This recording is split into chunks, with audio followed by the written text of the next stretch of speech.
90 দশক থেকেই আফগান তালেবানের সঙ্গে ভারতের সম্পর্ক বৈরী ছিল। এর মূল কারণ ছিল তালেবানের সঙ্গে পাকিস্তানের ঘনিষ্ঠতা। 1996 থেকে 2001 সালের প্রথম তালেবান শাসনামলে ভারত আফগানিস্তানের মোহাম্মদ নাজিবুল্লাহ ও আহমদ শাহ মাসুদের নেতৃত্বাধীন নর্দার্ন অ্যালায়েন্সকে সমর্থন দিয়েছিল তালেবান উৎখাতে। পরে 2001 থেকে 21 সাল পর্যন্ত আফগানিস্তানে ন্যাটো বাহিনীর উপস্থিতি ছিল। সেই সময় ভারত তাদের তালেবান বিরোধী নীতিকে আরও শক্ত করে তোলে, ফলে কাবুল ও নয়াদিল্লির দূরত্ব আরও বাড়ে। এই সময় জুড়ে ভারত তালেবানকে সন্ত্রাসী বলে চিহ্নিত করত, তাদের কোনো রাজনৈতিক স্বীকৃতি দিত না। এমনকি যখন আমেরিকা দোহায় তালেবানের সঙ্গে আলোচনায় বসেছিল, তখনও ভারত যে কোনো ধরনের শান্তি আলোচনার ধারণারই বিরোধিতা করেছিল। 2020 সালের দোহা চুক্তির পর বিশ্লেষকরা মনে করেছিলেন যে আফগানিস্তান প্রসঙ্গে ভারত প্রভাব হারিয়েছে। তালেবান কাবুল দখলের আগে ভারত তার দূতাবাস ফেলে পালিয়ে আসে। যদিও 2022 সালে কিছু প্রাথমিক পর্যায়ের কূটনৈতিক কার্যক্রম আবার শুরু হয়, যেমন মানবিক সহায়তা পাঠানো, তবুও ভারতের সঙ্গে দ্বিতীয় মেয়াদের তালেবান নেতৃত্বাধীন ইসলামিক আমিরাতের সম্পর্ক উন্নতির সম্ভাবনা তখনও ধূরাশায়ী মনে হচ্ছিল। আদর্শগত ব্যবধান ও অতীতের তিক্ততা ছাড়াও পাকিস্তানের ভৌগোলিক উপস্থিতি ছিল এই দুই পক্ষের মধ্যে এক অদৃশ্য প্রাচীর। কিন্তু কয়েক বছরের ব্যবধানে দৃশ্যপট পাল্টেছে। এখন পাকিস্তান এক সংকটময় অবস্থায় আছে। তার দুই পাশের প্রতিবেশী রাষ্ট্রগুলোর সঙ্গে বৈরিতা বাড়ছে। এর সঙ্গে যুক্ত হয়েছে পাকিস্তানের আকাশপথ থেকে আফগানিস্তানের ওপর বিমান হামলা। গত 3 বছরে পাকিস্তান দুবার তালেবান পন্থী তেহরিকে তালেবান পাকিস্তান টিটিপির ঘাঁটিতে হামলা চালায়। আফগানিস্তানের সঙ্গে শান্তিপূর্ণ সম্পর্কের চেষ্টা চলাকালেই এমন হামলা হয়েছে, ফলে কূটনৈতিক প্রচেষ্টার ফলাফল নেতিবাচক হয়েছে। পাকিস্তানের ভুলের ফাঁক দিয়ে ভারতের প্রবেশ, এত সব উত্তেজনার ফলে পাকিস্তান ও আফগানিস্তানের মধ্যে রাষ্ট্রীয় পর্যায়ে সংলাপ প্রায় বন্ধ। সীমান্ত সন্ত্রাসবাদের মতো স্পর্শকাতর বিষয়ে আলোচনার কোনো কার্যকর উপায় নেই, ফলে দুই দেশের জনগণের মধ্যে সম্পর্ক ও বাণিজ্য ক্ষতিগ্রস্ত হচ্ছে। আর তালেবান সরকার পাকিস্তানের ওপর নির্ভরতা কমাতে অন্য বন্ধু খুঁজছে।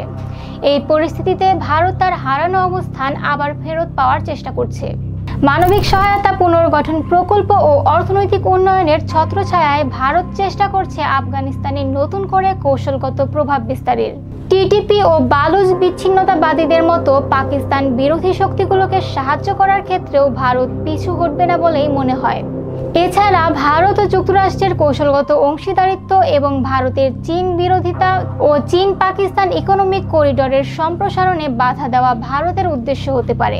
আফগানিস্তান হয়ে মধ্য এশিয়ার সঙ্গে যুক্ত হওয়ার সিপেকের স্বপ্নকেও ভারত বিঘ্নিত করতে চাইবে।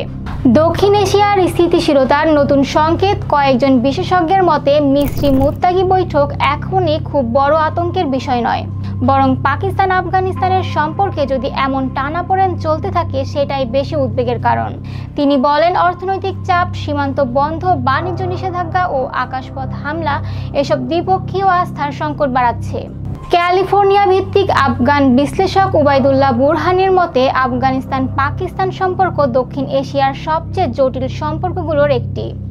ভৌগোলিক ভারত পাকিস্তান সংঘাতে আফগানিস্তান কোনো পক্ষে, পাকিস্তান ভারত সাম্প্রতিক উত্তেজনার বিষয়ে আফগানিস্তান আনুষ্ঠানিকভাবে কোনো পক্ষ নেয়নি।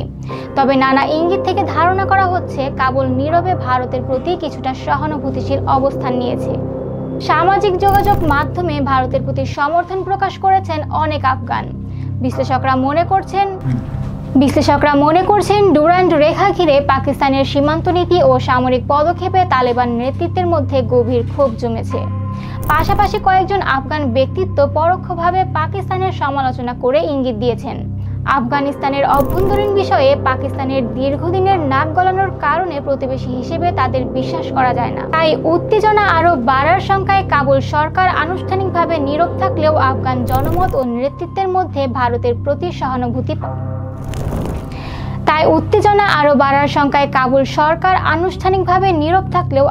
জনমত ও নেতৃত্বের মধ্যে ভারতের প্রতি সহানুভূতি প্রকাশ পাচ্ছে।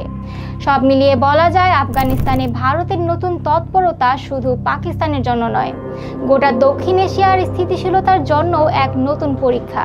পাকিস্তানের কূটনৈতিক ভুলগুলোর সুযোগ নিয়ে ভারত যদি তালেবান শাসিত আফগানিস্তানে নিজেদের অবস্থান শক্ত করতে পারে, তাহলে আঞ্চলিক রাজনীতিতে বড় ধরনের পালাবদল ঘটতে পারে। আমাদের আজকের আলোচনা এ পর্যন্তই। ভিডিওটি ভালো লেগে থাকলে অবশ্যই লাইক, শেয়ার এবং সাবস্ক্রাইব করে আমাদের সাথেই থাকবেন। ধন্যবাদ।